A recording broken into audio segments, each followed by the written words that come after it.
राधा वल्लभ श्री हरिवंश।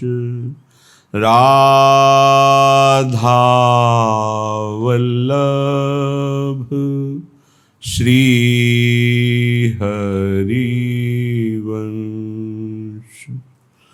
वृंदावनेश्वरी तवैव पदारविन्दम् प्रेमामृतैकमकरन्द रसौघपूर्णम्।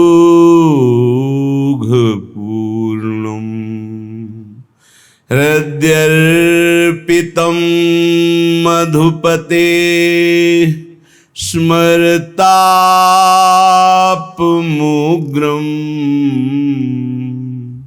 निर्वापयत् परम शीतलमाश्रयामि। परम शीतल माश्रयामि। जयति राधिका जीवन। जय राधा बंधु। जय राधिका मैं चिदघन। जय राधाधन। जय राधिकांग। जय राधा प्राण। जय राधिका मन। जय राधा सहचर। जय राधा रमण। जय राधिका चित्त सुचौर। जय राधिका आसक्त। जय राधा मानस मोहन मोर। जय राधा मानस पूरक। जय राधिकेश। जय राधा आराध्य। जय राधा आराधन तत्पर। जय राधा साधन राधा साध्य। बांकी भौहें तिरछी चितवन। नलिन विलोचन रसवर्षी। बदन मनोहर मदन दर्पहर। परमहंस मुनि मन आकर्षी। अरुण अधर धर मुरली मधुर। मुस्कान मंजु मृदु सुधियारी। भाल तिलक घुंघराली अलके। अलिकुल मदमर्दनकारी। गुंजाहार सुशोभित कौस्तुभ। सुरभित सुमनों की माला। रूप सुधा मद पीपी सब। सम्मोहित ब्रज जन ब्रज बाला। हे राधा रमण हे राधिकांग। जय राधा प्राण, जय राधिका मन। कृष्णाय वासुदेवाय हरये परमात्मने प्रणत क्लेश नाशाय गोविंदाय नमो नमः। परम सच्चिदानंद तत्व रसिकों के लिए दो रूप धारण करके प्रिया और प्रीतम के रूप में अनादिकाल से निरंतर रस समुद्र में डुबोते हुए अपने शरणागतों को इसी वृंदावन धाम में विराजमान है। अनंत काल तक अनवरत अखंड लीलाएं चलती रहती है। यहाँ ना त्रिगुण माया की रचना है, ना उस त्रिगुण माया को विनाश करने वाले काल का प्रवेश है। जहाँ आप बैठे हैं ये चिदानंद धाम है।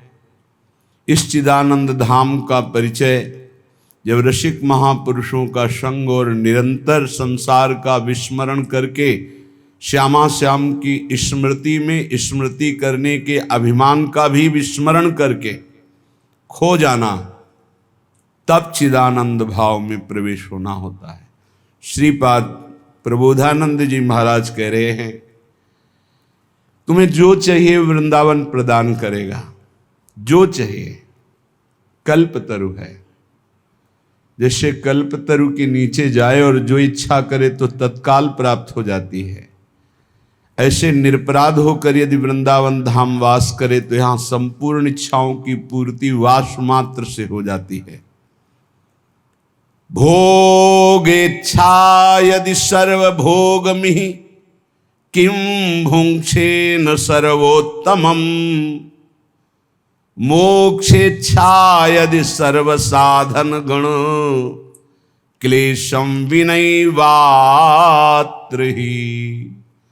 भक्तिं चेत् भगवत्यभीप्स्यसि परां तस्या रहस्यं परम्, त्वत्रैवेत्यवधार सर्वजनतो वृंदावनम सेव्यताम्। यदि तुम्हारे अंदर यही है कि मैं सर्वोत्तम भोगों को भोगूं तो आराधना करो श्री धाम वृंदावन की। ऐसे सर्वोत्तम भोग प्राप्त होंगे जो देवराज इंद्र को और ब्रह्मा को भी प्राप्त नहीं है। ये दिव्य वृंदावन धाम है। ब्रह्मा को क्या प्राप्त नहीं? प्रिया प्रीतम का उच्छिष्टामृत, प्रिया प्रीतम की रूप माधुरी, प्रिया प्रीतम की लीला माधुरी, ये उत्तम भोग, महासुख। ये नाशवान मृत्युलोक के भोग ये भगवान की मोहिनी माया ने ऐसा ठग लिया है कि सच्चिदानंद का अंश होकर सच्चिदानंद सुख की मांग रखते हुए भोगों में रुचि के द्वारा पूर्ण करने की लालसा, यही अज्ञान, यही अविद्या। पर यदि तुम्हें भोग ही चाहिए, लौकिक ही भोग चाहिए, विश्वास कर लो, यदि निष्ठापूर्वक डटे रहे तो भोग इच्छा यदि सर्वभोग में किम भुंक्षे न सर्वोत्तमम। सर्वोत्तम शब्द स्पर्श रूप रस गंध का आपको अवगाहन करने का सौभाग्य मिलेगा। शब्द प्रिया प्रीतम की वचन माधुरी, रूप प्रिया प्रीतम का, गंध प्रिया प्रीतम के श्री अंग की दिव्य वृंदावन की गंध, रस जिसे प्रिया प्रीतम ने स्वयं पाया है ऐसा उच्छिष्टामृत, स्पर्श श्री लाडली लाल के चरण कमल का स्पर्श, उनके श्रीअंग सेवा का अधिकार। क्या चाहिए? बोले ये मुझे नहीं चाहिए, मुझे सांसारिक भोग चाहिए। तो घृणा ना हो जाए भोगों से तो कहना इतना भोग बाहुल्यता कर देंगे कि घृणा हो जाएगी। आप देखो तो उपासना तो करो, पहले अपने पापों को तो नष्ट करो। ये जो हमारे पूर्व के पाप हैं, जब हम साधन मार्ग में चलते हैं तो ये बाधा पहुंचाते हैं। यदि उत्तम साधना बन जाए तो बाधा पहुंचाने वाले प्रारब्ध को भस्म करके उपासक ऐसे स्वराज्य सिंहासन पर बैठता है जहां आनंद ही आनंद है। वो आनंद ये माया के रचे हुए लोकांतरों में नहीं, ये भूल भुलैया है। मान जाओ, अभी मानकर चल दो प्रभु की तरफ तो निहाल हो जाओगे। भोगेच्छा यदि सर्वभोगमी किम भुंक्षे न सर्वोत्तमम, क्या वृंदावन तुझे भोग नहीं प्रदान कर सकता? जब मांग के खाते थे तो भूखे भी रह जाते थे, और जब भरोसे पे लेट गए तो 300-400 का रोज बाल भोग, राजभोग, शयन भोग होता है। क्या चाहिए? भोगेच्छा यदि सर्वभोगमी किम भुंक्षे न सर्वोत्तमम, यदि तुझे भोग ही चाहिए तो वृंदावन का आश्रय ले ले, तू तृप्त हो जाएगा, निहाल हो जाएगा। क्या चाहिए? सच्ची मानिए, सच्ची मानिए। बस एक परीक्षा होगी आपकी कि वृंदावन छोड़ो। अगर वो नहीं छोड़ा तो फिर जो चाहोगे वो प्राप्त हो जाएगा। आप करके देख लो। इससे बड़ी कोई साधना नहीं, इससे बड़ा कोई महामहिम धाम नहीं। प्रेम धाम वृंदा विपिन, जिसकी आराधना स्वयं रसिक शेखर लालजू महाराज करते हैं, स्वयं प्रभु करते हैं, क्योंकि प्रियाजू के चरण चिन्हों से चिन्हित ये भूमि है। कुछ है इसमें एक अलौकिकता, जो सब धामों का मूल, सब धामियों के मूल, श्री प्रिया प्रीतम को भी आह्लाद प्रदान करने वाला वृंदावन। विश्वास कर लो, लौकिक भोग, पारलौकिक भोग, अलौकिक भोग सब प्रदान करने की सामर्थ्य वृंदावन में है। क्या चाहिए? मोक्षेक्षा यदि सर्वसाधन गण क्लेशम विनयवात्र ही, तुम्हें यदि भोग नहीं चाहिए, मोक्ष चाहिए, तो बिना साधना के मोक्ष मिलना बड़ा कठिन है। मोक्ष ऐसे नहीं मिल जाता है, कोई खिलवाड़ नहीं है। मोक्ष बाजार की वस्तु नहीं है। लोक परलोक के समस्त भोगों का वैराग्य, सत्यासत्य वस्तु का दिव्य विवेक, शम इंद्रियों का निग्रह, दम मन का निग्रह, उपरति त्याग वैराग्य से भी श्रेष्ठ उपरति, शम दम उपरति, तितिक्षा महान सहनशील, श्रद्धा शास्त्र और गुरु वाक्यों पर दृढ़ विश्वास, समाधान चित्त का लक्ष्य में स्थित हो जाना, मुमुक्षता मोक्ष प्राप्ति की प्रबल इच्छा, साधन चतुष्टय क्षय संपत्ति। जब तक ये नहीं होती तब तक मोक्ष मार्ग में कोई चल ही नहीं सकता। विवेक सत्यासत्य वस्तु का, वैराग्य लोक लोकांतर के भोगों का, कोई साधारण बात है। शम दम उपरति तितिक्षा श्रद्धा समाधान, ये षट संपत्ति, और चौथी मुमुक्षता। ये जब चार प्रबल साधन और छह संपत्ति होती है तब वो साधक अधिकारी होता है ज्ञान मार्ग के चलने का, और चलकर पार कर ले जाए। ज्ञान के पंथ कृपान के धारा, परत खगेश लगे नहीं बारा, जो निर्विघ्न पंथ निर्भाई, सो कैवल्य परम पद लाई। वो कैवल्य परम पद वृंदावन बिना किसी साधना के वास करने मात्र से प्रदान कर देता है। मोक्षेक्षा यदि सर्व साधन गण क्लेशम विनय वात्र ही, बिना साधना के क्लेश सहे ये वृंदावन अपने आप प्रदान कर देता है, क्योंकि मोक्षाधिपति भगवान श्री कृष्णचंद्र जो हैं, और वो हमारी प्यारी जू के अधीन हैं, और ये प्यारी जू का धाम है।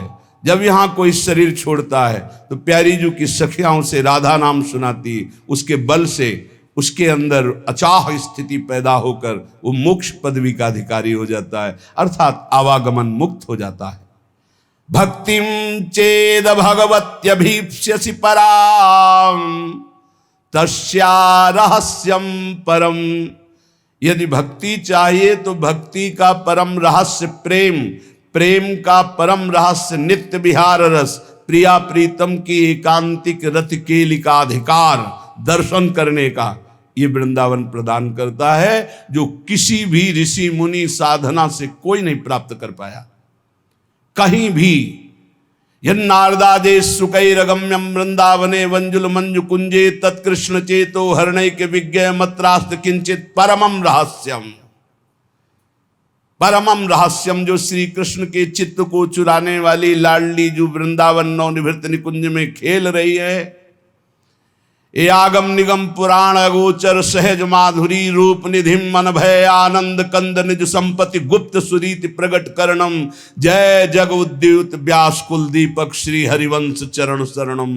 ये हरिवंश महाप्रभु ये सहचरियों की कृपा से, वृंदावन धाम की रजरानी की कृपा से महारानी जी का साक्षात्कार होता है। जहां बड़े बड़े ऋषि मुनियों की पहुंच नहीं, वो हमारी प्यारी श्री नित्य किशोरी जी की प्रेम लक्षणा भक्ति एकांतिक नित्य विहार रस, ये वृंदावन प्रदान। भक्ति चाहिए तो इस कोट की चरम सीमा की, मोक्ष चाहिए तो बिना साधना के, भोग चाहिए तो घृणा हो जाएगी तुम्हें, ऐसा विवेक ऐसा प्रेम प्राप्त कराएगा। श्रीपाद कह रहे त्वत्रैवेत्यवधार सर्वजन तो वृंदावनम सेव्यताम। इसलिए मेरी प्रार्थना मान लो, तुम्हें जो चाहिए श्रीधाम वृंदावन का आश्रय लेकर भजन करो।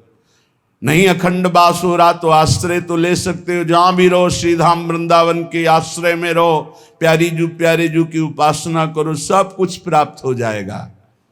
ईश्वर्यम परमंच वेत्ति न मनांग नान्यंच कंचिद्रशम ना स्थाने परतः कदा त्वनुगतम नो वा कुतोप्यागतम कैशोरात् परम वयो नहि कदा प्यासादयन्न क्षणम क्रीड़ा तो विरतम तदेक मिथुनम वृंदावने नंदती। जैसा ऐश्वर्य हमारे प्रिया प्रीतम का है, ऐसा ऐश्वर्य बिंदु मात्र भी त्रिभुवन में कहीं नहीं। ऐश्वर्याधिपति प्रभु अखिल कोटि ब्रह्मांड नायक परात्परीश जिनके चरणों में महावर रचते, उनके ऐश्वर्य का क्या वर्णन। जितनी अंबादि शक्तियां हैं सब हमारी प्यारी जू के अंश से है, पर ये ऐश्वर्य का विस्मरण किए हुए अन्य किसी भाव का स्पर्श भी नहीं होने देते। एकमात्र महामाधुर्य रस में ये जुगल जोरी डूबी हुई है। नवीन किशोर अवस्था है, अद्भुत लावण्य लालजू का, अद्भुत रूप किशोरी जू का, और अद्भुत रूप संपन्न सखियों के मध्य में अनिर्वचनीय जोड़ी सदैव खेलती रहती, महाप्रेम रस की वर्षा होती रहती। इसलिए जो चाहिए, प्रेम चाहिए, मोक्ष चाहिए, वैराग्य चाहिए, भक्ति चाहिए, ये धाम परम कृपालु है। विश्वास कीजिए, महादेव जी की कृपा से साधनाएं भी बनी हैं, भ्रमण भी हुआ है, लेकिन जैसे कागभूषुंड जी गरुण जी से कहते कि मैं अपना अनुभव कहता हूं, हर योनि में गया, हर कर्म किया, लेकिन आज जैसा सुखी हुआ ऐसा कभी सुखी नहीं हुआ। ये बाह्य की बात नहीं कह रहे थे, वो अंतर की बात कह रहे थे। ऐसे ही जो भी बना साधन बना, जो भी बना महादेव जी की कृपा से, लेकिन जो विश्राम गोरे चरणारविंद में वृंदावन में मिला, हम आपको सच्ची कहते हैं, जैसे भोजन पाने के बाद प्यास ना बुझी हो ऐसा जीवन था, लेकिन वृंदावन आने के बाद ऐसा हो गया कि पूछो मत। अब ना मरने की कोई गम है, ना जीने की चाह है, ना मोक्ष की अभिलाषा है, ना कुछ प्राप्ति की चाह है, कोई चाह नहीं। हृदय से कह रहा हूं, कोई ऐसी चाह नहीं मेरा कल्याण हो जाए, मुझे ये हो जाए, मुझे कोई चाह नहीं। बस चले जा रहे हैं, जिधर लिए जा रहे हैं बस उधर घसते चले जा रहे हैं, घसीटते हुए जा रहे हैं। जो जो कर रहे हैं वो महा आनंदमय अनुभव हो रहा है। प्रतिपल उनकी कृपा का वर्ण करते हुए चित्त आह्लादित होता चला जा रहा है। मांगने की जरूरत ही नहीं है, ये ऐसे दाता हैं, मांगने की जरूरत ही नहीं। आगे से आगे लौकिक पारलौकिक मेरी सो भैया कृष्ण गुण संचु ई परलोक सकल सुख पावत। आठों पहर चित्तवृत्ति जिसकी नाम रूप लीला धाम में लगी हुई है, उसको किसी भी क्षण भगवत साक्षात्कार हो सकता है। ध्यान दीजिए संतवाणी, जैसे दूसरे कीट को भृंगी कीट अपने छेद में बंद करता है लाकर मिट्टी के घरौंदे में जो बनाया, और उसे डंक मारता है और भन ऐसे आसपास उसके गुंजान, वो भयवश उसी का चिंतन करता है। चिंतन करते करते ऐसा तदात्म होता है कि उसके अपने शरीर का परिवर्तन हो जाता है और भृंगी जाति का वो कीड़ा बन जाता है। तो कीट भृंग की रहनी जानो, जाति पाति गवाए, बरन अबरन एक मिल में निरंकार समाए। दास बुल्ला आस निरखई राम चरण अपार, देहु दर्शन मुक्ति परशन आवागमन निहार।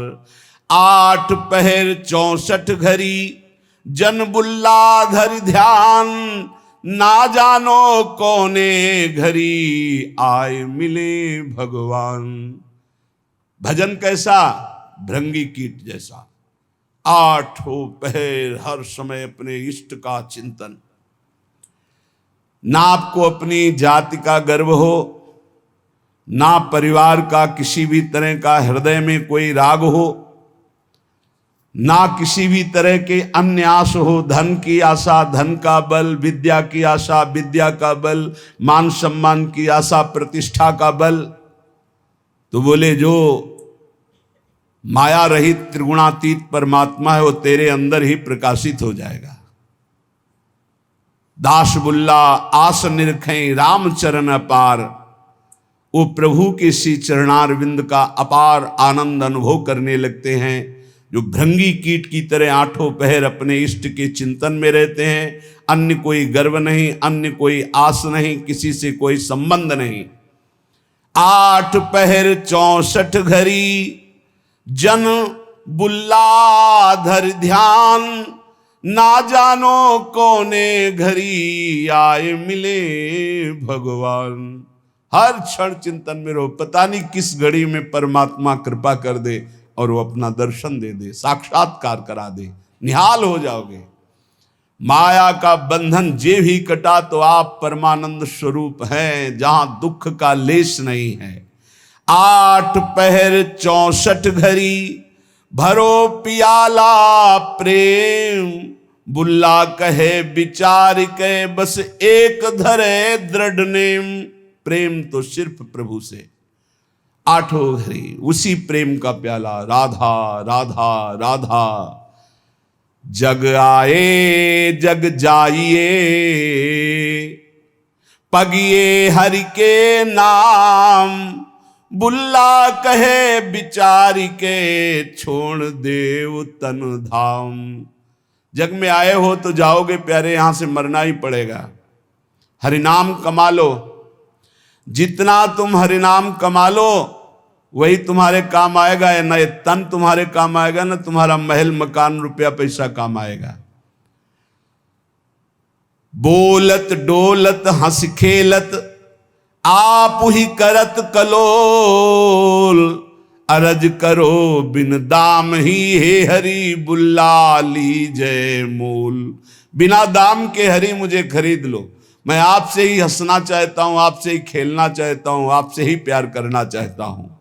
ना वो टूटे ना वो छूटे, ना वो कबहु कुम हिलाए, सर्व कला गुण आगरो, मेरा प्रीतम बरनी न जाए। मेरा प्रीतम हरि ऐसा है कि ना वो कभी छूटता है, ना हमारे प्रीतम का प्रेम बंधन टूटता है, और ना कभी कम होता है प्रेम बंधन। 8 पहर समस्त गुण आगर हरि हमारे सामने मुस्कुराते रहते हैं, मेरे प्रीतम मुस्कुराते रहते हैं। कितना अपार सुख संतों को नाम से प्राप्त हुआ है। श्री मलूक दास जी महाराज, हरि समान दाता को नाही, पर ये सदा विराजे संतन माही। भगवान के समान कोई दाता नहीं। क्यों? दाता अपनी संपत्ति का दान करता है, लेकिन भगवान अपने आप का दान कर देते हैं। मैं हूं भक्तन को दास, भगत मेरे मुकुट मणि। ये दान कोई त्रिभुवन में धनी करने वाला नहीं। सबसे बड़े धनी लक्ष्मीपति भगवान है, पर जब रीझते हैं तो अपने आप को दे देते हैं, अपने भक्त का अपने आप को दास बना देते हैं। बड़ी महिमा है भगवान के नाम की, भजन की। भगवान स्वयं दासत्व स्वीकार कर लेते हैं अपने दास का। और बहुत से संतों के जीवन में ऐसी घटना घटी कि भगवान उनकी सेवकाई में पाए गए। पर सदा विराजें संतन माही। जिसने ये रहस्य जान लिया कि भगवान को कहाँ खोजना है, बोले संतों के ढीग, जो भगवत प्रेमी महात्मा हैं उनके समीप। नाम विश्वंभर विश्व जीवावे, सांझ बिहान रिजिक पहुंचावे। अय उपासक भरोसे में रहो, तुम्हारे हरि विश्वंभर नाम धारण करते हैं, सुबह शाम में पहुंची जाएगा उधर पोषण के लिए। चिंता मत करो, भरोसा दृढ़ रखो, दृढ़ भरोसा। दे अनेकन मुख पर, अनेक जीवों का उधर पोषण कर रहे हैं। सबको कौन दे रहा है? चार अचर सबका भरण पोषण वही विश्वंभर भगवान श्री हरि कर रहे हैं। और बहुत करुणा की बात करें कि अवगुण करे सो गुण कर माने। हमारे प्रभु कैसे, जब कोई भगवान की शरण में हो जाता है और उससे अवगुण हो जाता है तो उसको गुण मान लेते हैं। कैसे मान लेते हैं? जब उससे कोई गलती होती है वो पश्चाताप करता है, प्रभु मेरे से गलती हो गई, क्षमा करो, तो प्रभु गुण मान लेते। क्या मान लेते? कि ये मेरी प्रबल माया है और मेरी प्रबल माया के झोंके में फिसल गया और गलती अपनी मान रहा है, धन्यवाद, आ मेरी तरफ। अवगुण करे सो गुण करी माने। अवगुण मानते ही नहीं और गुण मान लेते हैं उसका। ऐसा स्वभाव कहां सुनने को मिला है स्वामी का। सेवक से अवगुण हो जाए तो स्वामी उससे दंड देता है। हमारे स्वामी ऐसे अवगुण हो जाए तो गुण मान लेते हैं, उसकी दैन्यता मान लेते हैं। काहू भांति अजार न देई, जाही को ये अपनो कर ले ही। किसी भी प्रकार भगवान उसे छोड़ते नहीं, उसे धोखा नहीं देते, विश्वास नहीं तोड़ते। एक बार जो भगवान की शरण में हो गया, जिसको अपना लिया, हां तुम छोड़ दो, तुम छोड़ सकते हो, भगवान तुम्हें नहीं छोड़ सकते। घड़ी घड़ी जैसे मां झांक कर देखती मेरा बेटा खेल रहा है ना, ऐसे प्रभु भक्तन पाछे यो फिरे जो बछड़ा संगाए। घड़ी घड़ी देखते रहते भगवान अपने भक्त, ठीक है ना, कोई परेशानी तो नहीं, मेरी माया कहीं कोई परेशानी तो पैदा नहीं कर रही। घड़ी घड़ी देता दीदार, जन अपने का खिचमत गार। तीन लोग जाके अवशाप, जन का गुनाह करे सब माफ। ऐसे कृपालु भगवान तीन लोगों के स्वामी हैं, इनकी शरण में जो आ गया उसके सारे अपराध क्षमा कर। हम तो हम सर्व पापेभ्यो मोक्षयिष्यामि मा शुचा। गरुआ ठाकुर है रघुराई, कहें मलूक क्या करो बड़ाई। बहुत बड़े हैं, बहुत गंभीर हैं, बहुत दयालु हैं हमारे ठाकुर, मैं इनकी कहां तक बड़ाई करूं। जो करुणानिधान प्रभु की शरण में आ गया तो भगवान उसे चाह और चिंता रहित फकीर बना देते हैं, चाहे वो पैंट शर्ट में क्यों ना हो। जिसकी चाह मिटी, चिंता मिटी, कोई फिक्र नहीं, वही फकीर है। जिसको पूरी सृष्टि में केवल एक ही नजर आता है, वही भगवान का दास है। ये सब छोटी छोटी मेणे, मेरा तेरा, ये सब माया है, शुद्ध मार्ग नहीं है, ये सब माया है। ये मेरी मेड़, ये तेरी मेड़, इसी का नाम तो माया। मैं और मोर, तोर, तय माया, जहां ये शब्दों का प्रयोग है वहां माया ही है। एकमात्र पूरा विश्वंभर सब जगह भास।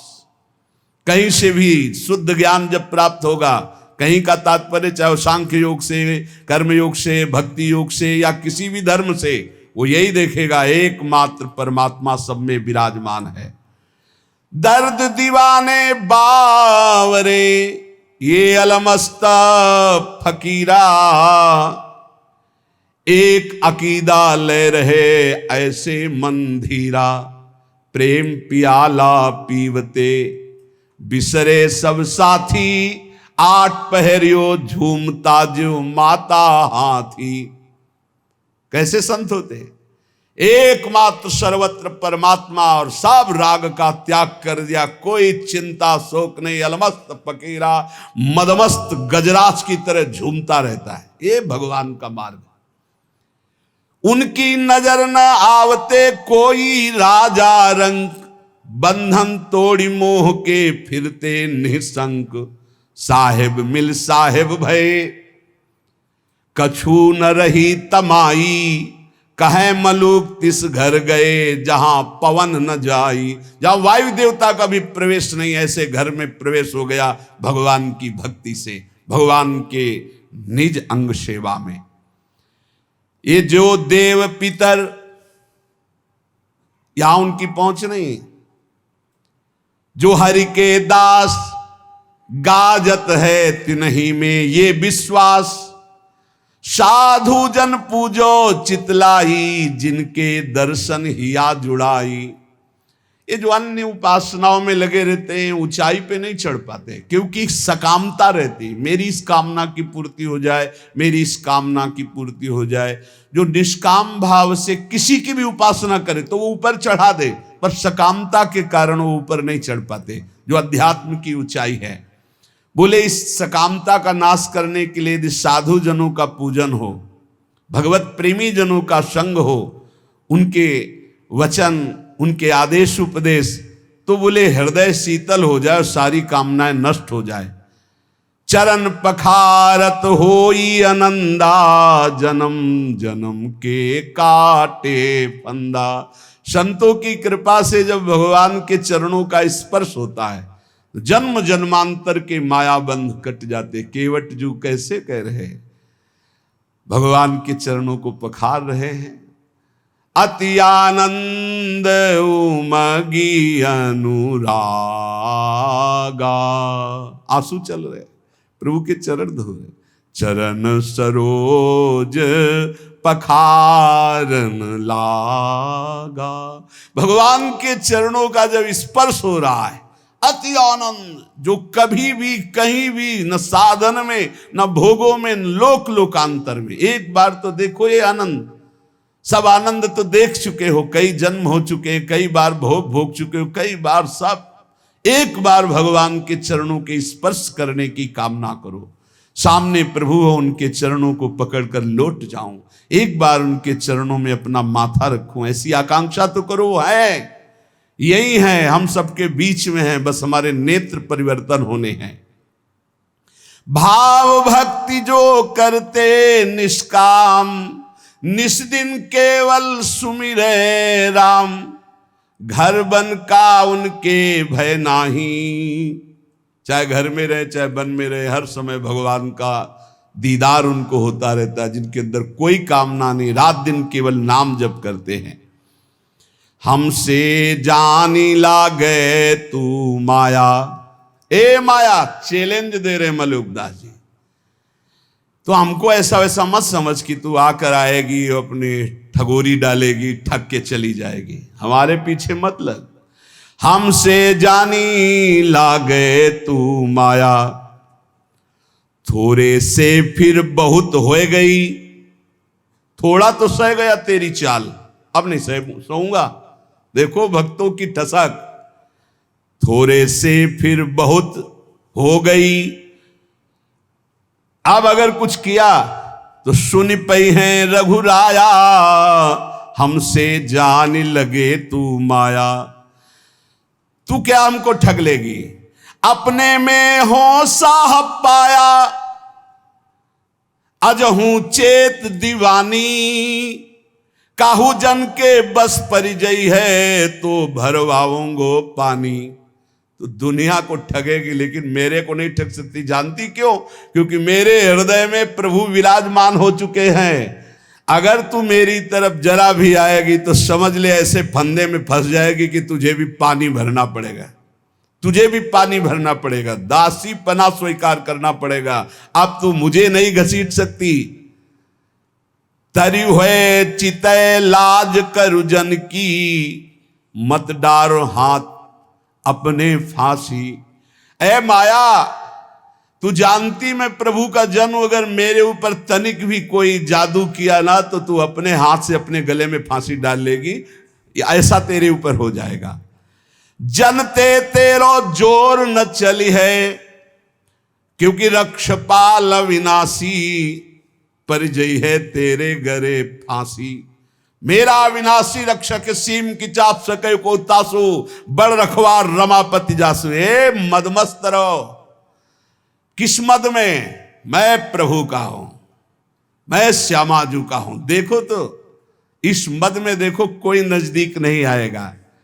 कहे मलूक चुप कर ठगनी, अवगुण राख दुराई, जो जन उबरे राम नाम कही, ताते कछु न बसाई। ए ठगनी माया चुप रहे, अब तेरी कोई चाल नहीं चलेगी, क्योंकि मेरे पास नाम है। मैं नाम के बल से तेरे ऊपर विजय प्राप्त कर लूंगा। प्रहलाद जी ने भी कहा, प्रभु मुझे कोई डर नहीं है आपकी माया का, आपका चरणामृत तो आपका नाम और आपके लीला गुण को सुनकर इस माया से मैं पार हो जाऊंगा। डर है इन लोगों को डूबते हुए देखकर, नाथ इन पर कृपा करो। मुझे आपकी कृपा की जरूरत नहीं है, क्योंकि मेरे पास आपका नामामृत है, चरणामृत है, लीलामृत है। इसका पान करके मैं आपकी इस माया पर विजय प्राप्त कर लूंगा। कहे मलूका चुप कर ठगनी, अवगुण राख दुराई। ये अपने काम क्रोध लड़का बच्चा को ले जा, यहां तेरी चाल चलने वाली नहीं। जो जन उबरे राम नाम कई, ताते कछु न बसाई। जो निरंतर नाम जप करता है, माया उस पर तेरा कोई अधिकार नहीं। आपा मेटे न हरि भजे, ते नर डूबे, हरि का मर्म न पाया, कारण करूबे। जो तो अभिमान नहीं मिटाए और ना हरि का भजन किया है, माया तू उन्हीं को डुबो सकती है। जिसके ऊपर हृदय में अभिमान है और हरि का भजन नहीं करते, उसके ऊपर तेरा जादू चलेगा। उसी को तो डुबो सकती इस भाव समुद्र में, क्योंकि वो हरि का मर्म नहीं जानता, वो रहस्य नहीं जानता।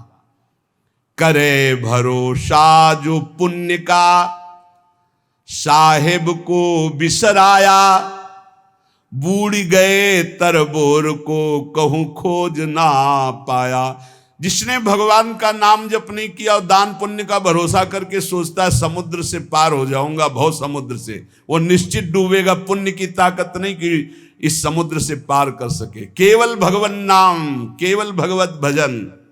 साधु मंडली बैठ के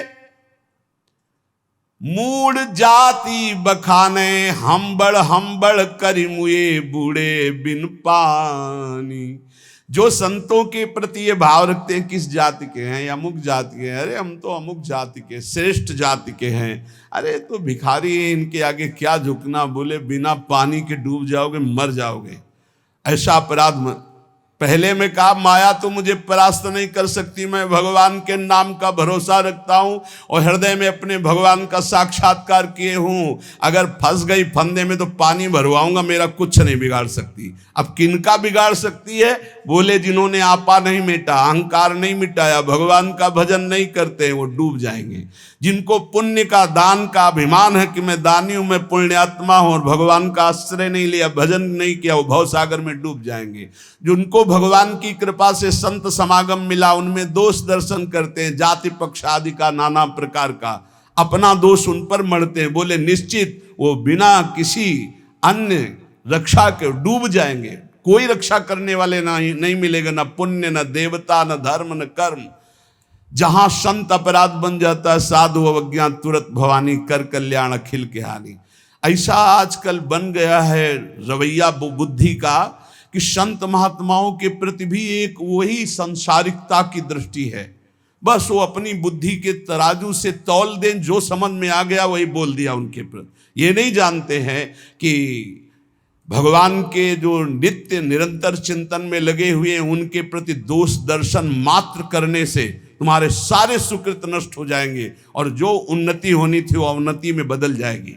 पक्का समझ लीजिए। कोई कितना भी प्रतापी हो, किसी भी संप्रदाय के किसी भी संत महात्मा की अवहेलना कर देगा तो बिल्कुल आश्चर्यजनित पतन हो जाएगा।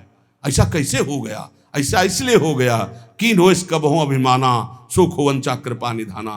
किसी महापुरुष का अपमान कर दिया, किसी की अवहेलना कर दी तो सारे सुकृत नष्ट हो जाएंगे।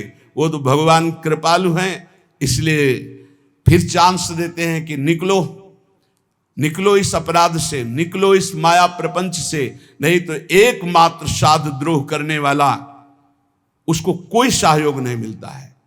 भगवान का अपराध कर दे तो एक बार वो क्षमा कर देते हैं, लेकिन जो अपराध भक्त कर करई राम रोष पावक सो जरई।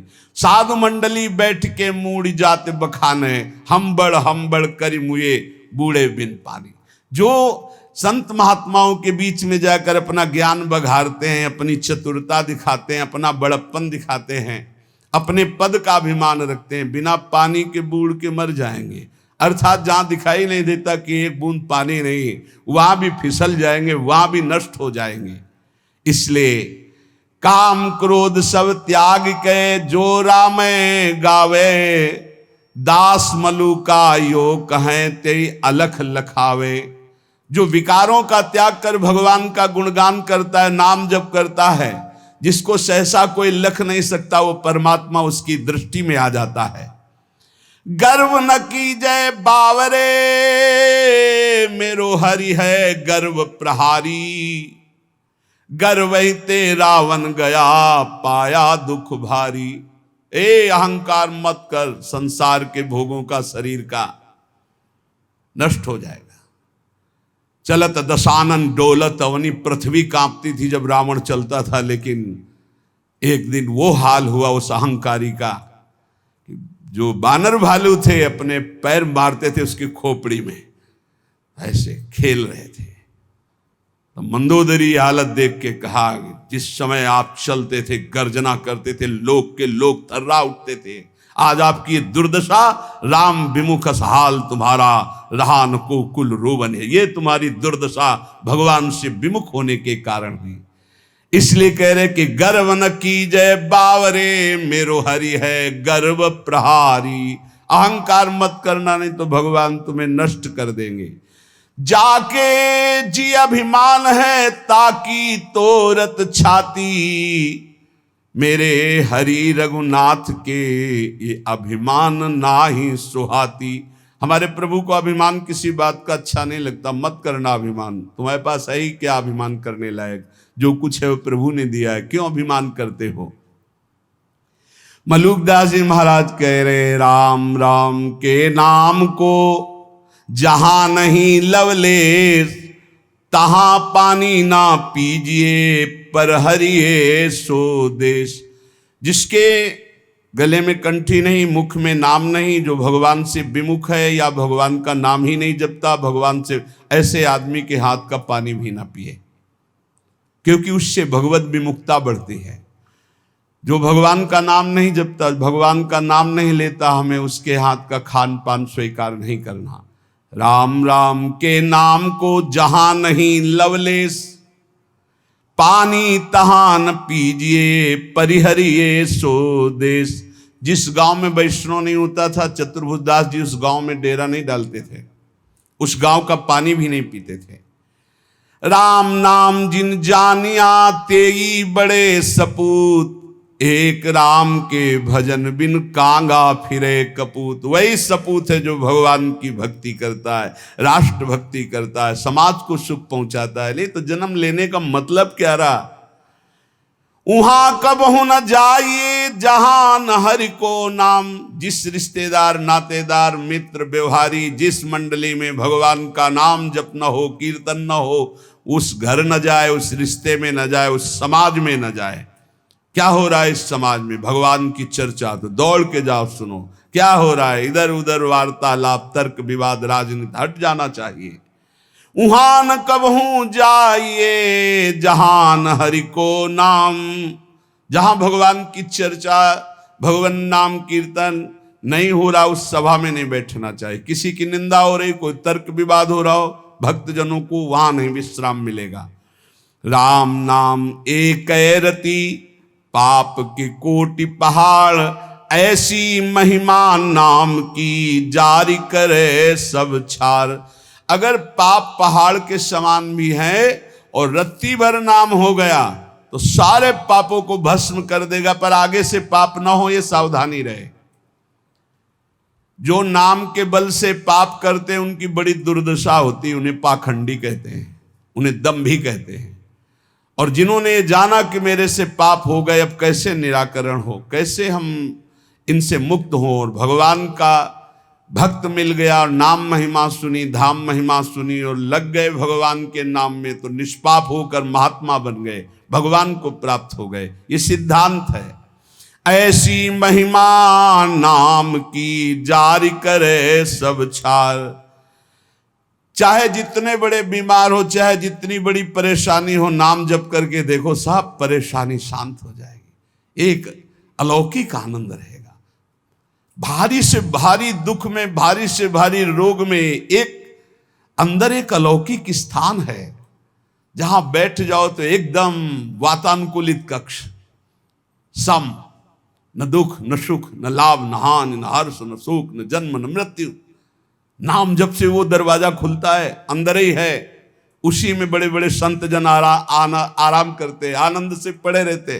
सोवत पाव पसार, काहू के बल भजन को काहू के आचार, व्यास भरोसे कुंवर के, वहां सोवत पाव पसार। वो कमरा है अंदर एक आत्मस्वरूप, जिसमें शम है, शम, कोई भी क्षमता नहीं, वो नाम से खुलता है। जितना नाम जप करोगे उसी में मस्ती रहती है। हर समय निश्चिंत, निशुक, निर्भय, एक अपार आनंद। नाम संकट में लो लाइए, दूरी करे सब व्याधि। जिसको भी कष्ट है, इसीलिए कह रहे हैं बात को समझो। ये जंतुर मंतुर, ये कलावा, ये सब तुम्हारे दुखों को दूर नहीं कर पाएंगे। सब प्राकृतिक हैं, विचार करके देखो, ये सब प्रकृति से बने हुए हैं। तुम परमात्मा के अंश हो, तुम्हें एक भ्रम हो गया है। परमात्मा अंश जब प्रकृति से सुख भोगने की इच्छा करता है तो अशांत हो जाता है। इस अशांति को ज्ञान के द्वारा नष्ट करना है, भजन के द्वारा नष्ट करना है। ये सब कुछ नहीं होने वाला, इनसे कुछ नहीं होने वाला। जैसे मैं मर रहा हूं अपने श्रवण कुमार के वियोग में, ऐसे अपने पुत्र के वियोग में मरेगा, ऐसा बोला था श्रवण कुमार के माता पिता ने। ऐसा ही हुआ महाराज दशरथ जी को, हुआ ना। चल दिए जंतुर बांधने, तुम्हारे प्रारब्ध काट देंगे। इसी में सब फंसे हैं। एक लौंग ले आओ, खोट ले आओ, ये कर ले, और यहां राम नाम की औषधि करो, हृदय राखो याद, संकट में लो लाइए, दूरी करे सब व्याधि। हाँ, ये पक्की बात है। जा सुनाम भवभेष झरन घोर त्रिशूल, सोई कृपाल तो ही मोहि पर रहो सदा अनुकूल। ये बातें समझ में आती। गरुड़ जी महाराज के जंतुर बांध देते काकभूषुंड जी, जाओ तुम्हारा भ्रम ठीक हो जाए। नहीं, पूरी राम कथा सुनाई। ये है भ्रम दूर करने का, ये सब बवाल। अरे भाई, इतने बैच चल रहे हैं, इतने प्रोग्राम चल रहे हैं, हमें लगता है अस्पतालों में ताला लगवाना पड़ेगा, सब वहीं ठीक हो जाए। भैया काहे को औषधि, डॉक्टर पढ़ पढ़ के परेशान, पैसा लगा के इतनी डिग्रियां प्राप्त कर रहे हैं। ऐसे ही है, व्यर्थ में मत भ्रमित हो। व्यर्थ में फिर प्रार्थना कह रहा हूं, एकमात्र भगवान की शरण ही है, एकमात्र भगवान नाम है, उसी से सब ठीक होगा। आप जपो, आपको दवाई खानी पड़ेगी। राम राम, कृष्ण कृष्ण, हरि हरि, राधा राधा, आनंद आ जाएगा। हम ये नहीं कहते तुम्हारे शरीर में रोग नहीं आएगा, हम ये नहीं कहते तुम मुकदमा जीत जाओगे, हम ये नहीं कहते तुम्हार फैक्ट्री वाले मालिक बन जाओगे, लेकिन तुम शांति प्राप्त कर लोगे, तुम तृप्त हो जाओगे, तुम एक शीतल हृदय वाले हो जाओगे, तुम एक अविनाशी के बच्चा हो ऐसा अनुभव हो जाएगा, एक अपार आनंद प्राप्त हो जाएगा। भले आपका व्यवस्था कमजोर हो, लेकिन आपकी स्थिति बहुत जोर की हो। और आज व्यवस्था बहुत जोर की है और स्थिति 2 पैसे की नहीं है। जहां देखो वहीं घुटने टेका पड़ा, चाहे काम हो, चाहे क्रोध हो, चाहे लोभ हो, चाहे मोह हो, चाहे मद हो, सब रौंदे फेंक के दे रहे। क्यों? क्योंकि भगवान का भरोसा नहीं।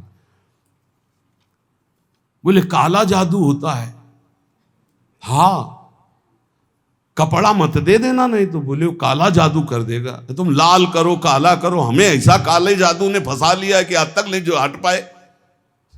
तुम्हारा काला जादू क्या करेगा? श्याम सुंदर से ज्यादा कोई काला जादू है? देखो उसका जादू, निमिष मात्र में अनंत ब्रह्मांड रच दिए, इतना बड़ा जादूगर है।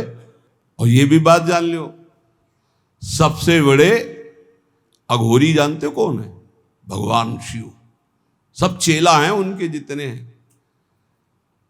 तो यह ना समझो कि पुराना भूल थोड़ी जाता है, नहीं, पुराना भूल थोड़ी जाता है। हाँ, वो सब है, वो है बहुत बड़ा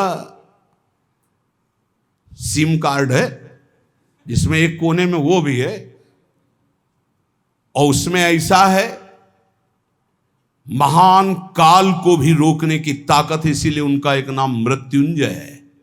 मृत्युंजय, मृत्युंजय नहीं महामृत्युंजय है, काल ही नहीं, उनका एक नाम महाकाल है। इसलिए भगवान के भरोसे, भगवान के आश्रित, भगवान नाम जापक, विश्वास कर लीजिए साहब, जब इतने बड़े स्वामी हमारे लिए विधान कर रहे हैं कि तुम ऐसे ऐसे जियो, तो हम उसके विपरीत क्यों जीना चाहें। जोई जोई प्यारो करे सोई मोई भावे, जीव हुते प्यारे अधिक लागे मोही राम, बिन हरि नाम नहीं मुझे और किसी से काम, कहे मलूक हम जब ही ते लीनी हरि की ओट, सोवत है सुख नींद भरी डारी भरम की पोट, गाठी सत को पीन में सदा फिरूं निसंक, नाम अमल माता रहे गिने इंद्र को रंक। बोले जब से मैंने भगवान के नाम का भरोसा लिया, अपने प्राणों को भगवान को समर्पित कर दिया, अब जीने की भी आशा नहीं रही। मैं चैन से सो रहा हूं, मेरे भगवान हर समय जग कर हमारी रक्षा कर रहे हैं। ये बिल्कुल डरो मत, और बिल्कुल आशा मत करो कि कोई कुछ कर देगा, बिल्कुल मत डरो। हम खूब खुली बात कह रहे हैं, खूब बस नाम आपके हृदय में चल रहा हो। एक भक्तमाल में चरित्र है कि एक बड़ा तंत्र सिद्ध किए, तो शालिग्राम को ऐसे नचाते थे चुटकी से, ऐसे शालिग्राम भगवान नाचते, तो लोग कहते प्रेम से भगवान देखो नाच रहे हो, भेंट चढ़ाते। अरे भेंट के लिए न जाने क्या क्या नौटंकी नाटक करते हैं। अब एक परम वैष्णव थे, उनके शिष्य जब भिक्षादि के लिए गए तो देखा भीड़ लगी, तो वहां गए तो देखा वो शालिग्राम को नचा रहे थे, ऐसे करते तो शालिग्राम ऐसे नाचते ऐसे। तो गए और कहा गुरुजी एक तो बहुत बड़े भक्त देखे जो शालिग्राम नचा रहे हैं, लोग भीड़ चढ़ा रहे थे और वो लोगों की कामनाएं पूर्ण करते हैं। का ऐसा भक्त तो नहीं हो सकता, भक्त का ऐसा तो भाव बन ही नहीं सकता, वो अपने भगवान का प्रदर्शन करके नचवा के पैसा, ऐसा तो ठीक नहीं है।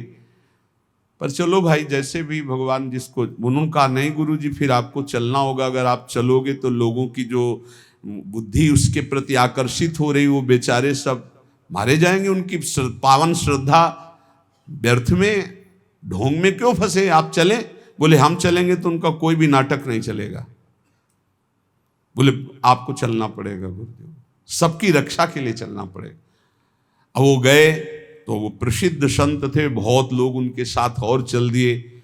जब वो गए तो उनका भाई हमारे गुरुजी आए, दिखाओ भाई शालिग्राम भगवान कैसे नाचते हैं। वो बाहर निकाल के लाए सजा के, वैसे कुछ नहीं, और वो कोई मंत्र तंत्र थोड़ी कर रहे हो, तो नाम जप कर रहे हैं भगवान का, कुछ नहीं। तुरंत उसने दृष्टि मिलाई, उसने कहा हमारी बेइज्जती का मतलब तुम समझते हो। उनका भैया हमने तो कुछ किया नहीं। बोले जाओ आज तुम रात तक देख लेना। और वो तांत्रिक मारण का मूठ का प्रयोग किया, मंत्र अनुष्ठान किया, पवित्र होके बैठ के एक खप्पर में ज्वाज्वल्यमान अग्नि, बस ये उल्टी में खून, सोच में खून, और उसमें समय निर्धारित किया जाता है 8 घंटे, 10 घंटे, 2 घंटे, 4 दिन, महीना, जितना उतने में मर जाएगा आदमी। ऐसा मंत्रों में पावर, उसने मूठ का प्रयोग किया। अब वो जहां भजन कर रहे थे और किसी को दिखाई नहीं देगी, उसी को दिखाई देगी जिसको मारने जा रही। उन्होंने देखा, उनका अच्छा इसने तो मारण का प्रयोग किया, नाम उच्चारण किया और कहा वापस यहां आपकी बस नहीं कि आप डेहरी लांग सको, और आप जानते हो सर्वज्ञ भगवान सब में विराजमान है, मेरा कोई अपराध नहीं है। तुरंत मूठ वापस हुई। अब उसके वही सब शुरू हो गया, खून की उल्टी, खून की सौंच, ऐसे हाहाकार मच गया। लोगों ने आगे बताया कोई मर रहा है, तड़प रहा है, दौड़ के चलो गए। और कहा देखो तुमने मूठ का प्रयोग किया, ये लोग जान नहीं रहे, वो स्वयं आकर तुम्हारे ऊपर दंड दिया। जानते हो क्यों? क्योंकि हम भगवान का नाम जप करते हैं। अगर आप नाम जप करना शुरू करने का वादा करो तो मैं बचा सकता हूं, अन्यथा आपकी मूठ आपको ही मार देगी। हाथ उठा के कहा मैं शरण में हूं, मेरी रक्षा कर लो। कुछ उनको मंत्र थोड़ी पढ़ना पड़ा, अपने आप सब शांत हो गए। भगवान की भक्ति की महिमा हो। एक तांत्रिक थे जो सन्यासियों को बहुत परेशान करते थे, बहुत तरह से उपहास करते थे, मंत्र का प्रयोग कर देते, अचला छूट गया, लंगोटी छूट गई, कमंडल गिर गया, दंड गिर गया, ऐसे कई तरह के, और उपहास करता है बड़े त्यागी हो सन्यासी। पूज्यपाद श्री धर्म सम्राट करपात्री जी के से सन्यासियों ने कहा बहुत बेइज्जती करता है सन्यासियों की। कहाँ है? तो उन्होंने बताया अमुक जगह। गए, नारायण नारायण नारायण, उसने अपने मंत्र का प्रयोग किया, कुछ नहीं। हाँ और भाई जितना पावर हो कर लो। उनका आप धर्म सम्राट करपात्री जी हो क्या? बोले आपको इस परिचय से क्या मतलब, आप अपना तंत्र का प्रयोग कीजिए और जब आपका हो जाए तब मुझे बताना, बस एक बार नारायण बोलूंगा। साष्टांग दंडवत हुआ महाराज क्षमा को। बोले आज के बाद किसी संत और सन्यासी क्यों और सबके अंदर क्यों नहीं ऐसा हो? क्योंकि भजन नहीं। भजन में अमोघ सामर्थ्य है, नाम में अमोघ सामर्थ्य है। कोई भी तंत्र मंत्र जादू टोना कोई भी नहीं आ सकता। आप अकेले नहीं हैं, आपके आसपास शक्तियों की सुरक्षा है। आप क्या समझते हो? आप श्री जी के गोरे चरणारविंद की शरण में हो तो श्री जी के चरणों में सुदर्शन चक्र, श्री जी के चरणों में कौमुदी की गदा, श्री जी के चरणों में सब जो चरण चिन्ह है वो किसके लिए हैं? हमारे लिए ही तो हैं। हम भक्तों की रक्षा के लिए हुए हैं। श्री राधिका चरणारविंद की उपासना करने वाले उपासक की सुरक्षा चरण चिन्ह करते हैं। आप ऐसा ना समझना कि भूरी गोरी किशोरी नील कमल लिए हैं, कुछ तो है नहीं इनके पास, एक डंडा भी नहीं तो रक्षा क्या करेंगी। इनके चरण 19 चरण चिन्ह है, वो सदैव अपने जनों की सुरक्षा में रहते हैं। और उनके प्रियतम जितने शक्तिशाली सब उन्हीं से शक्तिशाली है। इसलिए निर्भय निश्चिंत निशोक। हाँ अगर कोई प्रारब्ध भोग है तो वो अपने को भोगना है, मुस्कुराते हुए भोगना। ये नहीं मानना कि किसी ने कुछ कर दिया है, किसी की ताकत नहीं कुछ कर सके। भगवान नाम जापक का शरीर में जो दंड आता है, प्रारब्ध आता है, वो भोगना पड़ता है।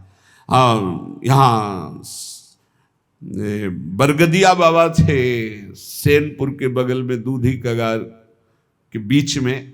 वो गंगा जी में सदैव खड़े होकर भजन करते थे, तो कछुआ ने काटा। धीरे धीरे वहां सड़न पैदा हुई, कीड़ा पड़ गए, पूरे पैर में कीड़ा पड़ गया। डॉक्टरों के पास जाने की रुचि प्राय एकांतिक महात्माओं की नहीं होती। तब तक जब तक भगवत आदेश नहीं होता तब तक उसे सहते रहते हैं। बड़े बड़े कीड़ा उनके पैर में देखे गए। भीषण कष्ट होता होगा लेकिन वो कभी पीड़ित नहीं देखे गए। अब ये प्रारब्ध भोग था उनका, और वो पहले से कह रहे थे कि सब लोग आते हो, जिस दिन प्रारब्ध उदय होगा उस दिन कोई नजदीक नहीं दिखाओगे। तो इतना सड़न और इतना कि सब बाहरी केवल सुख सुविधा, सबको ये भ्रम हो गया कि इतने बड़े भजनानंदी कहे जाते थे, जब इन्हीं के पैर में कीड़ा पड़े सड़ रहे तो इनका भजन क्या। वो सिद्ध पुरुष थे, वो केवल अपने प्रारब्ध शरीर का क्षय कर रहे थे। तो ये कोई ऐसा ना सोचे कि किसी के ऊपर कोई अपना प्रभाव दिखा दे। ये उन्हीं के ऊपर दिखा सकता है जो भजनहीन है, भजन नहीं हो रहा। अगर भजन करोगे तो किसी की भी ताकत नहीं है कि आपको दुख पहुंचा सके। करे भक्ति भगवंत की और करे कबहु नहीं चूक, तो हरि रस में साचो रहे ये साची भक्ति मलूक। यदि सच्चे भाव से चलोगे, भगवान की भक्ति करोगे, नाम जप करोगे, तो हर समय भगवान की सुरक्षा बनी रहेगी आपके ऊपर, भागवतिक सुरक्षा बनी रहेगी। ये अनुभव होता है हर समय भगवान की सुरक्षा का। भक्त को अनुभव होता है भगवान मेरे पास है। जे तेरे घट प्रेम है तो कहीं कहीं न सुनाओ, अंतर्जामी जानिए अंतर्गत को भाव। सुमिरन ऐसा कीजिए दूजा लखे न कोय, ओठ न फरक देखिए प्रेम राखिए गोय। ऐसा भगवान का भजन करो कि ओठ भी फड़कने न पावे, अंदर ही अंदर नाम चले, कोई जान न पावे तुम कितना नाम जप करते हो। अंतर्यामी भगवान का यदि चिंतन कर रहे हो तो किसी को बताने की, दिखाने की, जताने की जरूरत नहीं। और जब आप ऐसे भजन करोगे तो जहां जहां बच्चा फिरे तहां तहां फिरे जुगाए, कहे मलूक जहां संत जन तहां रमैया जाए। जैसे बछड़ा जहां जहां जाता है गाय रंभाती जाती, ऐसे जहां भक्त चरण रखता वहीं भगवान होते हैं आसपास, चिंता करने की जरूरत नहीं है। माला जपो न कर जपो, जिभ्या जपो न राम, ये उनका विश्राम पद है, उनका स्वयं का विश्राम स्थान है ये दोहा उनका। माला जपो न कर जपो, जिभ्या जपो न राम, सुमिरन मेरा हरि करे मैं पाया विश्राम। ये स्थिति है, ये स्थिति, ये स्थिति है। ना हाथ से माला जपता हूं, ना जबान से नाम जप करता हूं। माला जपो न कर जपो, जिभ्या जपो न राम, सुमिरन मेरा हरि करे मैं पाया विश्राम। मैं खो गया हरि में, अब हरि ही स्मृति बन करके चल रहे, मैं हरि स्मृति। स्मृति के अभिमान का भी त्याग जो है वो ये स्थिति है।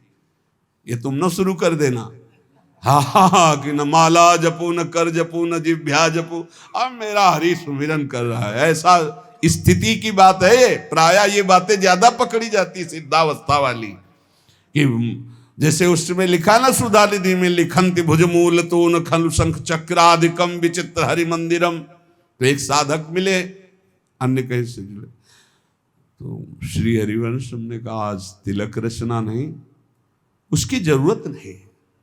अच्छा सुधा निधि नहीं पढ़े आप? उनका जी वो लिखंति भुजमूल तून खलु शंख चक्राधिकम, उनका हरिवंश महाप्रभु से बढ़कर। महाप्रभु तिलक लगाते हैं, राधा वल्लभ जी तिलक लगाते हैं, गुरु जी तिलक लगाते हैं। श्लोक याद है तुम्हें, और उनके स्वरूप को नहीं याद है कि स्वयं आचार्य तिलक लगाते, इष्ट तिलक लगाते, गुरुदेव तिलक लगाते। ये सिद्धावस्था बहुत जल्दी पकड़ी जाती। क्या सुना बोले, माला जपो न कर जपो, जिभ्या जपो न राम, लेकिन हर समय जपता रहूं विषयों को अभिराम। बड़े शोभा में है भोग, बड़े शोभा, इनका चिंतन। ये कहा है स्मृति की, स्मृति का भी त्याग, मैं स्मृति कर रहा हूं इसका भी त्याग, अखंड स्मृति चल रही। माला जपो न कर जपो, जिभ्या जपो न राम, सुमिरन मेरा हरि करे मैं पाया विश्राम। मेरा हरि सुमिरन करे मैं विश्राम को प्राप्त हो गया। भगवान श्री कृष्णचंद्र जी महाराज अर्जुन जी से करुणा करके उपदेश कर रहे हैं। गेय यह स नित्य सन्यासी, वही नित्य सन्यासी है।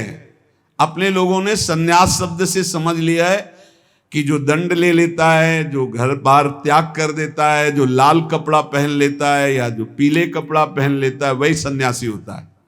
भगवान यहां सन्यासी की परिभाषा कह रहे, गेयः स नित्य सन्यासी यो न द्वेष्टि न कांक्षति, निर्द्वंदो ही महाबाहो सुखम बंधात प्रमुच्यते। हे महाबाहो, हे विशाल भुजाओं वाले, या जिनके बड़े महान होते हैं, गुरु या बड़े भ्राता, तो दोनों अर्जुन के बड़े महान हैं। भ्राता धर्मराज युधिष्ठिर हैं, गुरु जगत गुरु भगवान श्री कृष्ण है। इसलिए भगवान ने अर्जुन को कहा महाबाहो, तुम महाबलवान हो, तुम ऐसा कर सकते हो। क्या? किसी से द्वेष नहीं करना। सन्यासी कौन? ना द्वेष्टि न कांक्षति, ना किसी से राग है, ना किसी से द्वेष है, और ना कोई चाह रह गई है। यह है कसौटी। पूज्य श्री सद्गुरुदेव भगवान जो बाल्यावस्था में स्वीकार किए थे, जिनकी पहली बार संसार से निकलकर शरण में हुए, वही अंतिम तक ले चल रहे हैं विविध रूप परिवर्तन करते हुए। उनका स्वभाव था, फलाहार करते थे एक बार 24 घंटे में, और नारियल का खप्पर था। अब जैसे कोई भिक्षा लाया, आलू घिया ऐसे उबाल के, ऐसे नमक नहीं, बड़े कड़े नियम उनके सन्यास के थे। खप्पर ऐसे स्वामी जी डालें, खप्पर पलट गया नहीं। तो पहले बता दिया जाता था बोलना नहीं, पूछना नहीं। अब जैसे आपने डाला, स्वामी जी और, बस वहीं हाथ रख देंगे बस। कई कई दिन भूखे रहते, क्योंकि प्रायः लोग संसारी नहीं जानते, तो स्वामी जी डालें, बस खप्पर पलटा दिया नहीं। लाल चेहरा, इधर देखो तो एक एक हड्डी गिन लोगे, हर समय मंत्राकार वृत्ति, प्रणो जप में कोई अर्थ संग्रह नहीं, एक फूस की झोपड़ी, बड़ा कठिन तप। उन्हीं से संस्कार ये जीवन के बने कि एक भी श्वास भजन रहित नहीं जानी चाहिए। शुरू से संस्कार यही बना दिए पूज्य सदगुरुदेव भगवान ने। गेया स नित्य सन्यासी यो ना द्वेष्टि ना कांक्षति, ना किसी से राग है, ना किसी से द्वेष है, और ना कोई चाह है। ये बहुत बड़ी बात है, यही कसौटी है साधु की साधना की। किसी भी प्राणी, पदार्थ, परिस्थिति, सिद्धांत से न द्वेष है और न राग है, द्वेष भी नहीं किसी से। सब भगवत स्वरूप है। ये सब मलिन अंतःकरण, ये वो इनका उनका, ये धर्म वो मजहब ये मजहब, सब एक ही है। हम सब परमात्मा के अंश, सब पूरा विश्व, हम सब परमात्मा स्वरूप ही हैं। अपने स्वरूप को भूलकर राग द्वेष में फंस गए, यही दुर्गति का कारण है। कोई अलग नहीं, कोई अलग नहीं, पूरे विश्व में कोई अलग नहीं। आप किसी महापुरुष की वाणी पढ़ के देखो, चाहे किसी भी धर्म के किसी भी महापुरुष की वाणी पढ़ के देखना, और उसका सही अर्थ निकालने के लिए पावन बुद्धि होनी चाहिए। नहीं तो आप धर्म ग्रंथों का अर्थ गलत कर देंगे तो उनका आदेश गलत आपको समझ में आने लगेगा। धर्म ग्रंथ सर्वहित सर्व मंगलमय है। जो लिखा हुआ है, जैसे अपने यहां लिखा हुआ है, आताताई को मार देना चाहिए। भगवान श्री कृष्णचंद्र जी अर्जुन को कह रहे हैं, जिस समय अश्वत्थामा ने 5 ब्रह्मास्त्र चलाए पांडवों के लिए और 1 ब्रह्मास्त्र गर्भस्थ शिशु के लिए, उसी समय का एक घोर आताताई गर्भस्थ शिशु को मारने के लिए ब्रह्मास्त्र का संधान, मार इसको, इस आताताई को बिल्कुल नहीं छोड़ना। और फिर क्या कहा, ब्राह्मणत्व से युक्त ब्रह्म ऋषि को कभी जान से नहीं मारना चाहिए, मेरी आज्ञा की पूर्ति की जाए। मारना भी है और मारना भी नहीं है। ऐसा ही किया अर्जुन जी ने, मुंडन कराकर उनका ब्रह्म तेज छीन करके निष्कासित कर दिया, हो गया मारना, और जान से भी नहीं मारा। शास्त्रों की आज्ञा को समझना बड़ा कठिन। भजन के द्वारा सबकी बुद्धि शुद्ध हो, ऐसा सोचना चाहिए। भजन के द्वारा ना द्वेष्टि ना कांक्षति, ना किसी से राग ना किसी से द्वेष, और ना कोई चाह, वही सन्यासी है। बस इतने को पहचानो। भगवान कह रहे हैं गेया सा नित्य सन्यासी यो न द्वेष न कांक्षत। क्या है, किसी से द्वेष नहीं तो किसी से राग नहीं, राग द्वेष रहित और कोई चाह नहीं, यही सन्यासी का स्वरूप है। कितनी अंदर स्थिति है, इस बात को देख लो। ये भजन बल से जागृत होगी, क्योंकि जितना भजन करोगे उतने ज्ञान होगा, और ज्ञान से दिखाई देता है कि शरीरों से राग होता है, शरीर की क्रियाओं से ही राग द्वेष की उत्पत्ति होती। अनुकूल क्रिया तो राग और प्रतिकूल क्रिया तो द्वेष। और जितनी चाह है वो सब शरीर को लेके होती, स्वरूप को लेके नहीं होती। अगर साधु होकर के कामना है कोई, किसी भी तरह की कोई कामना, वो अभी सन्यासी नहीं है। कोई भी कामना नहीं। ये जगत उद्धार की भी कामना नहीं होनी चाहिए। भैया जगत उद्धार नहीं होना है, अपना उद्धार होना है, अपनी दृष्टि बदलनी है। सर्वम खलमिदम ब्रह्म, किसका उद्धार करना है? अपनी दृष्टि का उद्धार करना है। जो किसी भी प्राणी पदार्थ परिस्थिति की कामना करता है, कांक्षति, वो सन्यासी नहीं। किसी भी प्राणी, पदार्थ, वस्तु, सिद्धांत, किसी भी मजहब से द्वेष करता है वो सन्यासी नहीं। किसी से भी द्वेष नहीं, किसी से भी चाह नहीं। निर्द्वंदो ही महाबाहो सुखम बंधात प्रमुच्यते। श्री भगवान कह रहे हैं साधना जब कोई साधक आरंभ करता है तो उसमें द्वंद्व रहता है। भोगों में सुख है कि भगवान में सुख है, ये प्रश्न बना रहता है साधक के अंदर। गुरुजनों की शरण में रहे तो बच जाएगा, नहीं तो बहुत ही खोखला हो जाता है। साधना के आरंभ में साधक के अंतःकरण में द्वंद्व रहता है। बहुत ध्यान से सुनना। आवश्यकता तो है हमें भगवत प्राप्ति की, लेकिन रुचि है हमारी भोगों में। इस रुचि के ऊपर शासन चाहिए, शासन। अगर शासन नहीं कर सकते आप, तो अपने आप को गुरुदेव के चरणों में समर्पित करके उनकी शास्त्र की आज्ञा के अनुसार शासन में बंध के रहे। और बिना इसके बंधे सामर्थ्य नहीं आती कि अपने आप को शासन में ले ले। नहीं तो आवश्यकता भगवान की है, रुचि भोगों की है, सबकी आवश्यकता भगवान की है और रुचि भोगों की है। बस यही समस्या का समाधान नहीं हो पा रहा।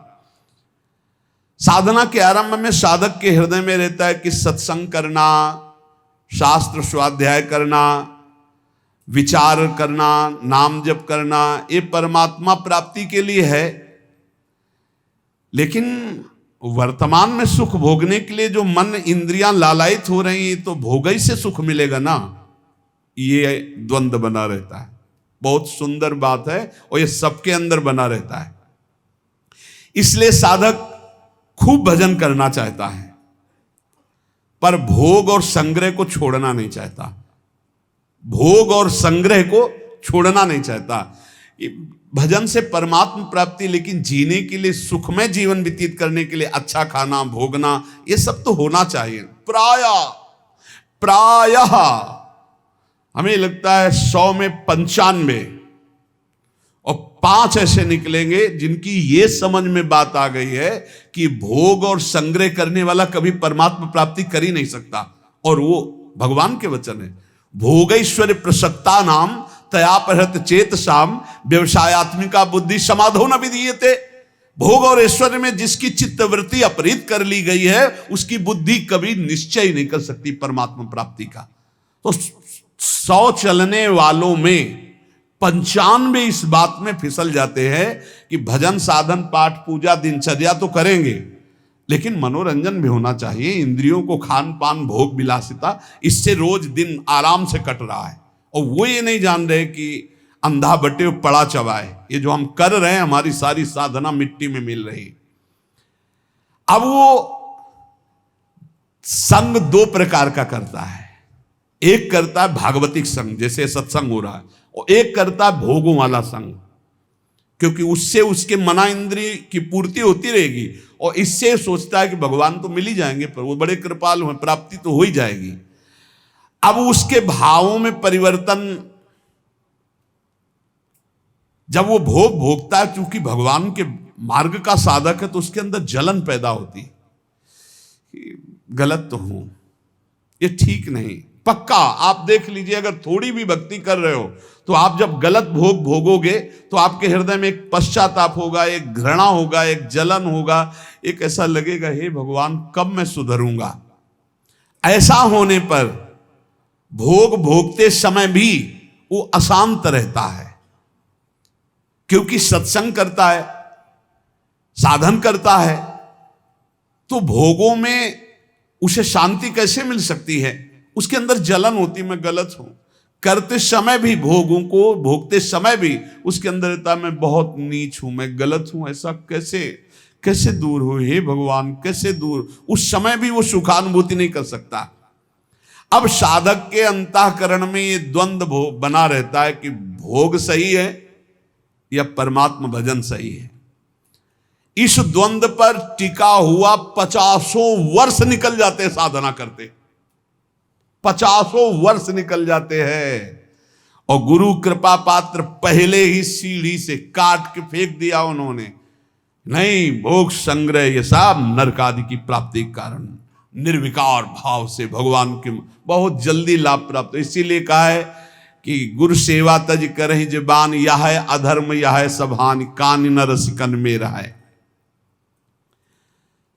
उसके हृदय में जो गुरु कृपा पात्र होता है, उसके हृदय में रहता है संसारिक और भोग संग्रह तो सब भोग रहे हैं, अगर इससे तसल्ली होती तो सबको शांति मिल जाती। नहीं, मैं ऐसा गलत मार्ग अपनाऊंगा नहीं। वो परमात्मा तत्व की तरफ एक निश्चय करके निर्द्वंद होके चल देता है।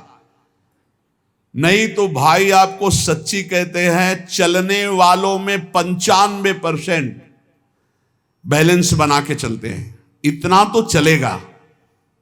और ये बात भगवान की भूल जाते हैं कि भोगेश्वर प्रसक्ता नाम तयापहृत चेतसाम व्यवसायत्मिका बुद्धि समाधो न विधीते।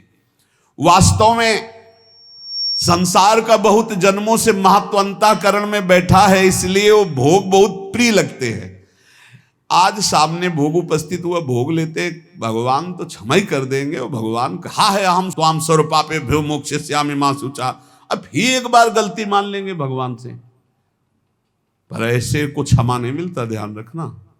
क्षमा मिलता है कि अबलो नसानी अब ना न सही हो, ऐसे को क्षमा नहीं मिलता है, ऐसे का प्लस होता जाता है। जो साधक प्रायः इस बात को पकड़िए, भोग भोगते हुए भगवत प्राप्ति चाहता है, वो दूसरों से सुख लेने की भावना वाला होता है। उसका शरीर और पदार्थों में ममत्व होता है, अंतःकरण मलिन होता है, इसीलिए उसकी रुचि भोगों में होगी, वो अंदर चाहत भगवान की प्राप्ति की होगी। साधक है ना, चाह तो कहीं ना कहीं है, कसक है उसकी कि यार भगवान मिल जाते तो ठीक था, पर भोग छोड़ नहीं सकता। ये द्वंद्व बना ही रहता है बहुत से साधकों के अंदर। साधक के द्वंद्व में विचार पक्का ना होने के कारण कैसे सुख भोगूं, कैसे आराम भोगूं और कैसे भगवान मिल जाए, दोनों, इसीलिए द्वंद्व चलता रहता है। ये बहुत बहुत सच्ची बात है, बहुत सच्ची बात है। ये बहुत बहुत ज्यादा मात्रा में फैला हुआ है यही बात। वो भजन भी कर रहा है, सत्संग भी सुन रहा है, सब प्रवचन सुन रहा है, प्रवचन कर रहा है, पर उसके अंदर की भावना में मन और इंद्रियों को रोककर परमात्मा के सुख में लगाने की नहीं, मन और इंद्रियों के अनुकूल भोग भोगने की, ये भी नहीं छोड़ सकता और वो भी नहीं छोड़ सकता। इसलिए बहुत लंबा समय चला जाता है, उसके हृदय में कोई भगवदानंद की स्फूर्ति नहीं होती। निर्द्वंद होना मुख्य बात है। ये राग द्वेष अपने आप मिट जाएंगे जहां निर्द्वंद हो जाओगे। विचार करना चाहिए निर्द्वंद होने के लिए कि सब अनुकूल भोगों को भोग रहे हैं, प्रतिकूलता जबरदस्ती भोगनी पड़ती है। प्रतिकूलता कोई भोगना नहीं चाहता, अनुकूल भोगों को सब भोग रहे। क्या इनको विश्राम मिल गया क्या? नहीं ना। तो एक बार हिम्मत करके हटो भोगों से। भोग भोगने से जब तक हटोगे नहीं तब तक परमात्मानंद स्फुरित नहीं होगा। अगर निर्द्वंद हो गए तो सुखम बंधात प्रमुच्यते, सुख पूर्वक संसार बंधन से मुक्त हो जाओगे। अनुकूलता प्रतिकूलता ये आएगी प्रारब्धवशात, लेकिन भोगो मत ना अनुकूलता को ना प्रतिकूलता को, सम रहो, सम। वो स्वरूप की तरफ जब दृष्टा भाव होगा तब सम होगे। पहले अनुकूलता में गाढ़ फंसे हुए, प्रतिकूलता तो जबरदस्ती भोगनी पड़ती है। अनुकूलता का त्यागो। स्वयं आप विचार करो, नाप इंद्रियों, बहुत ध्यान देने का एक गूढ़ विषय, इसीलिए धीरे धीरे बोल रहे हैं। आप इंद्री नहीं हो जो इंद्रियां भोग मांग रही, आप मन नहीं हो जो मन भोग मांग रहा है वो आप दे रहे हो, आप बुद्धि नहीं हो जो बुद्धि निश्चय कर रही कि इन भोगों में सुख है। आप परमात्म स्वरूप हो। यही आपका बंधन हुआ है जो आप अंतःकरण इंद्रियों में तदात्म हो गए। एक बार हिम्मत करो, इन दुष्ट इंद्रियों और दुष्ट मन की मांग के विरोध में हो जाओ। हिम्मत करो एक बार विरोध में। लेकिन गुरु के विरोध में करवा देंगे इंद्रियां मन, शास्त्र के विरुद्ध चलवा देंगे, लेकिन इनके विरुद्ध तुम हो जाओ, इतनी हिम्मत। तभी नाम से श्री हरिवंश नाम बल रहो। क्या हुआ? मन और इंद्रियों से ममता इतनी हो गई कि पदार्थ, व्यक्ति, क्रिया जो मन इंद्रियों को अच्छी लग रही उसी के अधीन हो गए। बड़ी सुंदर बात है, देख लो, अंदर की बात है। देखो, सुषुप्ति में कुछ याद नहीं रहता, फिर भी आप जीवित रहते हैं। आपको ये भ्रम दे दिया गया अंदर कि अगर हम ये भोग नहीं भोगेंगे तो हम रह नहीं पाएंगे। अगर कोई भी भोग है, सुषुप्ति में कौन सा भोग होता है? सुषुप्ति में, स्वप्न की बात नहीं कह रहे, 6 घंटे आप बिना भोग के होते हैं, कोई भोग नहीं, खाना पीना सोचना कुछ भी, कोई भोग नहीं, ठप पूरा रहता है सिस्टम, अंतःकरण शांत, तभी घोर सुषुप्ति में गए तो आनंद आता है कि नहीं? बाद में यार 6 घंटे सोए, तो भोग त्याग, संसार के चिंतन के त्याग का आनंद देख लो। अज्ञान में जब सुषुप्ति में चले गए, 6 घंटा बाद उठे तो आहा, एकदम नई चेतना आई। क्यों? 6 घंटे कोई संसार का चिंतन नहीं किया, 6 घंटे कोई भोग नहीं भोगा, किसी भी तरह का खान पान कोई भोग नहीं भोगा। अगर वही जागृत में स्थिति हो जाए तो उसी को समाधि कहते हैं। सुषुप्ति अवस्था में जब तुम 6 घंटे संसार को भूले हुए थे, तब भी तुम जीवित थे। तो जागृत अवस्था में तुमने ये क्यों मान लिया कि मैं इन भोगों के बिना जीवित नहीं रह सकता, मैं नहीं रह पाऊंगा? क्यों मान लिया? इस प्राणी के बिना, इस शरीर के भोग के बिना, इस पदार्थ के भोग के बिना, इस वस्तु के बिना, इस नशा के बिना मैं नहीं रह सकता। यह है अपनी स्वतंत्र सत्ता को खोकर अधीन हो जाना भोगों के। ये अधीनता कब तक बनाए रखोगे? संसार का राग उत्पन्न होता है, नष्ट होता है, राग कभी स्थायी नहीं होता। किसी एक भोग को भोगते रहो, अगर घृणा ना हो जाए तो कहना दूसरे नए भोग को उसी भोगने की इच्छा हो जाएगी। नए नए प्राणी, नए नए पदार्थ, नए नए शरीर, नए नए भोग हमें चाहिए। नहीं तुम समझ पा रहे, तुम्हें फंसाया जा रहा है। परंतु यदि परमात्मा प्राप्ति की अभिलाषा उत्पन्न हो गई तो ये कभी नष्ट नहीं होती, ये बनी रहती है, क्योंकि तुम परमात्मा के अंश हो। तुम्हारी अखंड स्थिति परमात्मा में है, उसे तुम भूल करके अंतःकरण और इंद्रियों में अपनी स्थिति को जो मान रहे हो, इसीलिए अभिलाषा बन गई भोगों की, इसको हटाना है। केवल इतना ही करना है कि इंद्रिय और मन से ममता हटाना है। इंद्रिय और मन से ममता हटाने का मतलब इंद्रिया मन जो गलत भोग भोगने की चाह कर रहे हैं, इनको नहीं पूरी करनी, ये मैं नहीं हूं। अरे इतने में काम बन जाएगा, पर इतने हटाने के लिए नाम जब बहुत बढ़ाओ। जितना तुम्हारा राग कम होता जाएगा, उतने ही आपको अंदर ज्ञान का प्रकाश मिलता जाएगा। मैं जीत सकता हूं आपके अंदर आने लगेगा। मैं जान गया हूं, ये अभी तक मुझे डरवा रहे थे, मैं इन भोगों के बिना भी रह सकता हूं। नहीं, बहुत डरवाते हैं, इसके बिना मैं नहीं रह सकता, इसके बिना मैं नहीं रह सकता। राग और द्वेष जितने भी साधन है सबको चाट जाता है। इसीलिए बोले इतने वर्ष हो गए भजन करते, साधना करते, कोई लाभ नहीं मिला, क्योंकि राग द्वेष है भोगों का। राग द्वेष मिटा के नित्य प्राप्त परमात्मा की अनुभूति स्वतः ही हो जाएगी। परिश्रम करना है केवल राग द्वेष मिटाने के लिए, इन इंद्रियों को भोगों से हटाने के लिए। भोग ने नहीं पकड़ा है, आपने भोग को पकड़ रखा है। बाहर जितना सुख भोगने की इच्छा करोगे उतना ही दुख मिलेगा। भीतर आकर के इनसे निरपेक्ष हो जाओगे, उतने ही सुखी हो जाओगे। इस जड़ शरीर और जड़ इंद्रियों में तदात्म होने के कारण ये भोग हमें परास्त कर रहे हैं, और इनसे अलग हो तुम, इतना अनुभव करो, इनके अधीन मत हो, अभी निर्द्वंद हो जाओगे। भगवान करें निर्द्वंद जो है वो सुख पूर्वक संसार से मुक्त हो जाता है।